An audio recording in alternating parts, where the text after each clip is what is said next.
मैंने 3 महीने पहले पहली बार जिम ज्वाइन किया था। जिम एक ऐसी जगह है जहां हम कुछ भी डरावना होने की उम्मीद नहीं करते हैं, लेकिन पिछले हफ्ते मुझे अपने जीवन का सबसे भयानक अनुभव हुआ।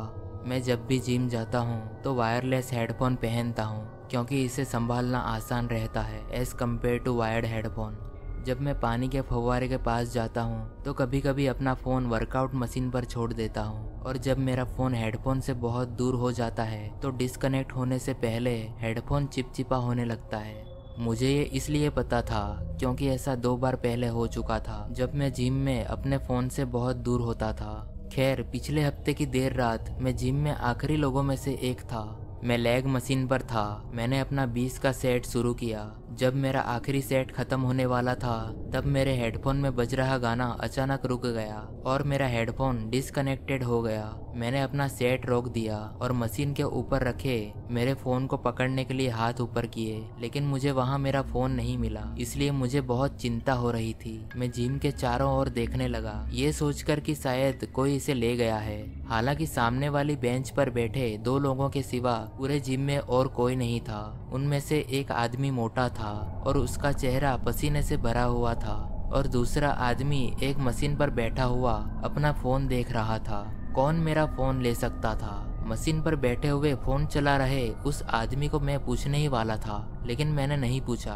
उसके कान में ईयरबड्स थे, इसलिए जब मैं उसके पास पहुंचा तो उसने मुझे एक उलझन भरी नजर से देखा, जैसे वो नहीं चाहता था कि मैं उससे बात करूं। उसने एक ईयरबड निकाला और मेरी तरफ देखा, और मैंने आराम से उससे पूछा कि क्या तुमने मेरा फोन देखा है?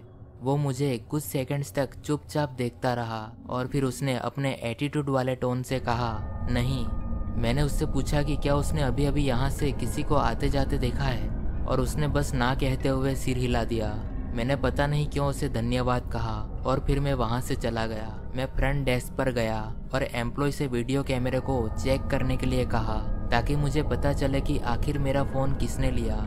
जैसे ही वो एम्प्लॉय अपने कंप्यूटर पर वीडियो फुटेज ढूंढ रहा था, तभी वो रूड आदमी जिससे मैंने अभी अभी बात की थी वो बाहर निकल गया।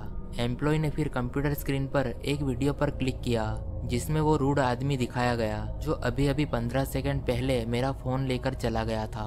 मैंने एम्प्लॉय को धन्यवाद कहा और उस आदमी को पकड़ने के लिए दौड़ा जो अभी अभी चला गया था, लेकिन जब तक मैं बाहर निकला वो आदमी कहीं नहीं मिला। लेकिन डरावनी चीज़ ये थी कि मैंने हाल ही में अपना पासवर्ड लॉक अपने फ़ोन से डिसेबल कर दिया था, जिसका मतलब है कि वो मेरे सभी ऐप्स, सभी टेक्स्ट, पिक्चर्स, ईमेल्स और मेरे सभी डेटा को आराम से एक्सेस कर सकता है। मैं वापस अंदर गया और एम्प्लॉय को उस आदमी की मेंबरशिप की जानकारी को ट्रैक करने के लिए कहा, लेकिन जब उसने कैमरे चेक किए तो उस व्यक्ति ने चेक इन ही नहीं किया। उस पर किसी का ध्यान नहीं गया और वो काउंटर से आगे निकल गया। इसलिए इस आदमी का जिम का सदस्य होने का कोई भी रिकॉर्ड नहीं था। फुटेज में दिख रहा है कि वो संदिग्ध रूप से घबराए हुए व्यक्ति की तरह इधर उधर देखते हुए मशीनों के बीच घूम रहा है।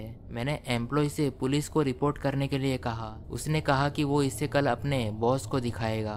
अगले दिन मैंने अपने सबसे अच्छे दोस्त टॉम को फोन किया ताकि मैं उसे बता सकूं कि क्यों मैंने कुछ समय के लिए उसके मैसेजेस का जवाब नहीं दिया। वो फोन पर घबरा गया और कहा कि तुम मजाक तो नहीं कर रहे हो। उसने मुझे बताया कि कोई उसे मैसेजेस भेज रहा था और उसके घर आ गया था। मुझे समझ में नहीं आया तो उसने कहा कि मैं तुम्हें तुम्हारे घर पर आके दिखाता हूँ। 10 मिनट बाद टॉम मेरे घर आया और मुझे उसके और मेरे फ़ोन यूज़ करने वाले उस व्यक्ति के बीच की हुई लंबी कन्वर्सेशन दिखाई, जो ऐसा प्रिटेंड कर रहा था जैसे वो मैं हूँ, जिसमें वो कह रहा था कि हेलो, क्या मैं आज रात तुम्हारे घर रुक सकता हूँ? मेरे मम्मी पापा से मेरा बहुत बड़ा झगड़ा हुआ है। टॉम ने कहा, हाँ, जब तुम आओगे तो मुझे बताना। फिर जो आदमी मेरा फ़ोन यूज़ कर रहा था उसने कहा कि क्या तुम अपना पिछला दरवाज़ा खुला छोड़ सकते हो? मुझे आने में बहुत देर हो जाएगी और मैं तुम्हें जगाना नहीं चाहता हूँ। बातचीत थोड़ी देर तक चली। फिर टॉम अपना पिछला दरवाज़ा खुला छोड़ने के लिए तैयार हुआ। टॉम ये समझकर सोने के लिए वापस चला गया कि असल में उसे ये लग रहा था कि उस पिछले दरवाजे से मैं आने वाला था। हमने पूरी कन्वर्सेशन देख ली। उसके बाद टॉम ने मेरी तरफ देखा और कहा, कैमरा फुटेज। हम एक साथ टॉम के घर पहुंचे। और उनके पूरे घर में लगे कैमरों में कैप्चर्ड फुटेज को देखा। मैं परेशान था, लेकिन जिम के उस आदमी को देखकर हैरान भी नहीं हुआ जिसने मेरा फोन ले लिया था, जो टॉम के घर के पिछले दरवाजे से अंदर आ रहा था। वो घर के पूरे सामान को इधर उधर करने लगा। उसने घर का कीमती सामान उठाकर अपने पॉकेट में डाल लिया। वो कमरे से बाहर निकला और किचन में गया और आखिर में वो ऊपर के हॉलवे में चला गया। मैंने टॉम के चेहरे पर डर देखा जब फुटेज में उसने ऊपर हॉलवे में जा रहे उस आदमी को देखा, जिसने उसके बेडरूम का दरवाजा खोला और करीब 20 सेकंड के लिए अंदर रहा और दरवाजा खुला छोड़कर वापस बाहर आ गया। घर के पिछले दरवाजे से वापस चुपके से बाहर निकलने से पहले वो आदमी करीब 10 मिनट तक घर में रहा। ऐसा लग रहा था कि वो बहुत कीमती सामान ले गया है।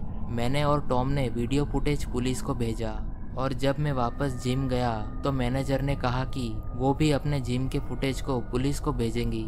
इस बात के 3 महीने हो चुके हैं, लेकिन पुलिस की तरफ से कोई भी खबर नहीं मिली।